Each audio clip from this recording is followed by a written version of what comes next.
What's up, guys? How are you? Happy Tuesday. Welcome in to another episode of the Daily Juice Podcast. My name is Matt Perrault. You guys can follow me across all socials at Sports Talk Matt. This podcast every morning being brought to you by omahasteaks.com/juice, our title sponsor, our customized URL. Go there, use it for a subscription. You guys get 10% off your first order when you sign up for one, and free burgers for life at omahasteaks.com/juice. All right, so a 2-2 day yesterday, but we're not down. It's 9-0 Red Sox. I'm taping this before the game ends because it's over. Red Sox are dominating the A's. Run line will come in there. If I lose it, I apologize. It was a bad idea to call it, but I'm calling it. So Red Sox are dominating the A's. They are awful. I mean, capital A, A's stands for awful. They are so bad. The errors, I mean, it's Mickey Mouse, Bad News Bears, Little League type stuff. Guess what we're betting again today?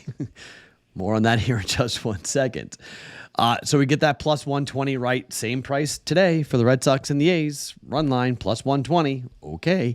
But we got that right. We got the over in the Celtics game right. So both Red Sox teams come in for us. That was good. You could have done a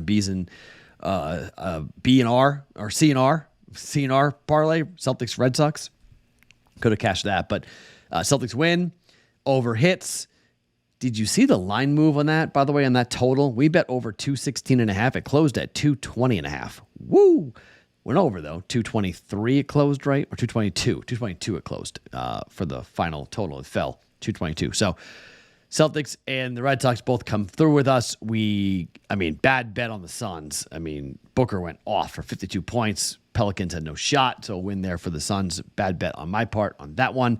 And then, in the first period, I mean, that game went over. Everything. 3-3 in the third period right now for that game with the Jets and the Kings. So first period over, game over. That was crazy. I mean, high-scoring game, uncharacteristic of both those teams. Talbot giving up 3 goals was shocking on the road, and Brossoit giving up 3 goals at home, equally shocking. So bad read on those two games. But 2-2 means I was down 2.2 units, and then I was up 2.2 units with the 1 unit win for the Celtics and the 1.2 units on the Red Sox. So completely flat. We're 0 heading into Tuesday here for today. All right.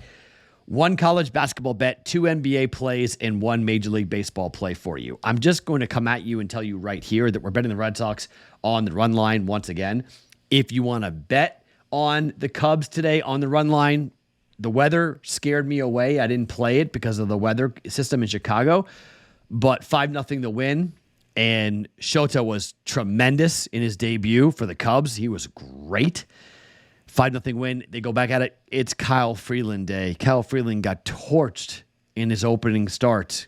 ERA's 38, but it's a opener day for the Cubs. So I don't love that. A lot of these teams are going with openers today. It's an opener day. Don't love betting opener days. It's always kind of wonky and weird, and just it causes me to really want to stay away when that happens. But the Red Sox, let's talk about what they are right now. Tanner Houck struck out 10 of 21 batters he faced in the 6 innings he threw last night for the Red Sox. No walks. The Red Sox are the 4th team in Major League Baseball history to open a season with 5 starts of 5 or more innings, 1 or less walk in every outing, and 2 or fewer runs in every other outing. The other teams were the 2020 Cleveland Guardians or Indians, 1993 Cardinals, and the 1988 Giants. So, to give you an idea, the Red Sox pitching dominance. And guess who they have on the mound today? Oh, yeah, Brian Bello. Their best pitcher is going today. He was great in his opening start. 5 innings, 2 earned runs, 5 hits. Bello is expected to be the ace of the staff, and he's going up against Alex Wood, who used to be with the Giants, who is now with the A's. I don't think it matters because, well, the A's have no offense, and the A's have no defense. The A's can't throw. They drop pop flies. They can't field grounders. They throw balls away like crazy. They can't catch when the ball's being relayed. I'm serious. It is unbelievable. It's 9-0 right now. And I don't know, how many errors did they have in this game last night? Let me see. We're through, what inning are we in? The 7th? We're through 7. On paper, the A's have 5 errors in this game. 5. 5 errors in this game. The Red Sox, the A's just completely and totally suck. They are so bad. So, plus 120, give it to me again. Rinse and repeat, okay? Red Sox offense with Cassis and Story and Devers, and they're scoring runs. And against this pitching staff for the A's, I know Alex Wood was good at times in his career, but he's a lefty. Red Sox have a lot of power left-handed bats, but also some good right-handed bats. In his first start, Alex Wood, let's see, he started the game, went 3 1/3, gave up 6 earned runs, 7 hits. So here's what you can do. Red Sox team total over. First 5 Red Sox money line, Red Sox run line. First 5 Red Sox team total over. A Yerfie if you want. The A's are awful. Plus 120, thank you. Just take it for now because we're not getting these prices for very long. Just take them while we can. Red Sox run line at plus 120. Okay, let's go to college basketball. Semifinal for the NIT. Utah against Indiana State. This is in Indianapolis. Hinkle Fieldhouse, where this will be played.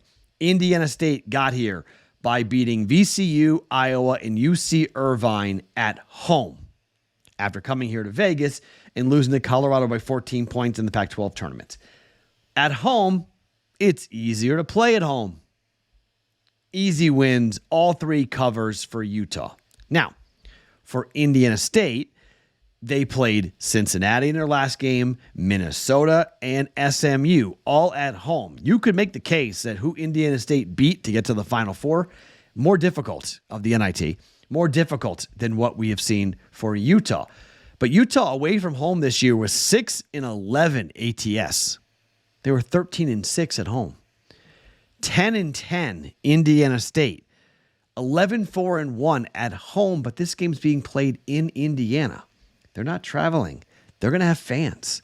This is going to be a home environment for the Sycamores, and they're jacked. I'm not saying Utah's not jacked, but Indiana State is going to have to hit their threes.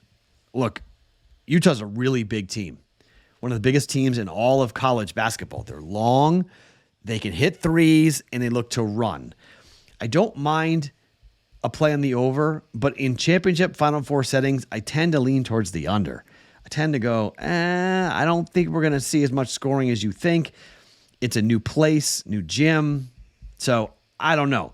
According to KenPom, this is a 1-point win for Indiana State. The number is 3.5. 84-83. KenPom has this game at 167. The total for this game currently is 163.5. So KenPom thinks it goes over. I think it probably goes under, just given the new settings, the Final Four, everything else. But I'm going to lay to 3.5 points with Indiana State here. I think they're a better team away from home than Utah is. They're going to have a home crowd. This is a really big deal in the state of Indiana to have Indiana State playing in the Final Four at Hinkle Fieldhouse. Not a home game, but home-ish type environment. They're 10-10 ATS at home, or on the road rather. 11-4-1 at home. That 6-11 for Utah scares me a lot. They do not play well away from home. Their last true road game was against Oregon. They lost the game. Against Oregon State, they lost the game. Against Colorado, they lost the game. They beat UCLA by 1 point back on the 18th of February, but they lost to USC on the road. I know this is not a road game per se, but it's a game away from their home environment. They won 1 game in the Pac-12 tournament. They beat Arizona State, but then lost to Colorado. I'm laying the 3.5 points. Indiana State minus 3.5 for 1.1 units. All right, to the NBA we go. Been doing well with these totals. Let's continue with the totals. Forget the sides for tonight. Let's talk about the totals. San Antonio is at Denver. The total for this game is 223. Some books, it looks like, well, it's an offshore book, but 222.5. So maybe it's coming down on this. Maybe we'll get a better number than me. Spurs on the year are 19, 16, and 2 to the under. However, 5-5 over the last 10 and 4-1 over their last 5 games. Last 3 games for the Spurs have all gone over. 2 at home, 1 on the road. 228.5 went over against Utah. 214 at home against New York, went over by 42 points. Against Golden State, 227.5, it went over by 2.5. Wembanyama's playing big minutes. They're letting him play. They're playing it out. They want to see what they can do. Denver, now we bet this last time with Denver against Cleveland. 218 was the total, went over by 13 points. Denver has been going over. 5 of the last 7 games have gone over. 3 and 2 over the last 10 for them has gone over. But they aren't playing great defense because I'm not sure how much they really care about these games. Okay, Jamal Murray most likely is going to be out, but we did it before because the Cavaliers had Donovan Mitchell, and they scored a lot. They have Wembanyama for the Spurs. I think they're going to score a lot. I think we're going with the over. Let's ride the train. 4 of the last 5 games over for the Spurs, over 223. Spurs and the Nuggets for 1.1 units. And finally, let's talk about Cleveland. They're on the road up against the Utah Jazz. Cleveland's been scoring a ton. They've gone over 5 consecutive games. 6 of 7 they've gone over. The total is 214.5. I put this in the Discord channel. It opened at 212.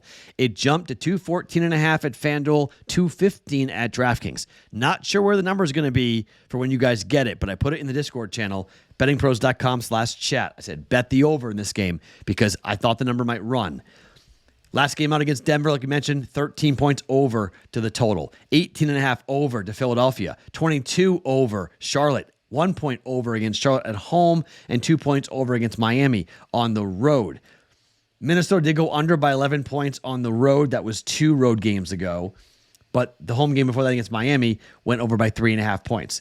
It's been in a kind of an inconsistent for Denver in terms of, for Utah rather, in terms of their totals. Last game against Sacramento on the road went over by 12.5. Their last home game against Utah went under by 29, but the home game against San Antonio went over by 0.5 point. Dallas at home went under by 18.5, but the road game against Houston went over by 38 points. On this season, Utah is 20-17-1 to the over on the year. Cleveland's 23-15 to the under this year on the road, but they've covered 7 of the last 10 to the over, 5 straight. For Cleveland, since Donovan Mitchell's come back, they've been scoring a ton of points. Bet it again. Over. Cavaliers and the Jazz. 214.5. All right. 4 bets for us again. I've been liking the 4 bet number here. If you want to make it 5 and take the run line here for the Cubs, you can do that if you'd like. You want to fade Kyle Freeland, you can do that. But I'm not. There's only a money line price out. There's not a price on the run line left. And I mean, I don't know how bad Kyle Freeland's going to be this year, but he was really bad in his first start. But it's an opener for the Cubs, so it worries me a little bit on that. You can fade a bunch of the bad teams if you want, and there are a lot of bad teams. We're fading the A's. We're fading the Rockies. You fade the White Sox. They lost 9-0 to the Braves yesterday. You can fade them again if you want to put that. You can do a money line parlay. I thought about doing the Red Sox money line and Braves money line. Thought about doing that. I like that. I may have another bet personally going with that. So you can do that, but I'm just going to take the Red Sox on the run line at plus 120. Cavaliers and the Jazz over 214.5. Spurs and the Nuggets over 223. And Indiana State laying 3.5 to Utah. 1.1 units on 3 of those bets, plus 120 on the Red Sox run line. My name is Matt Perrault. Follow me across all socials at Sports Talk Matt every morning. Daily Juice Podcast. Always being brought to you by OmahaSteaks.com.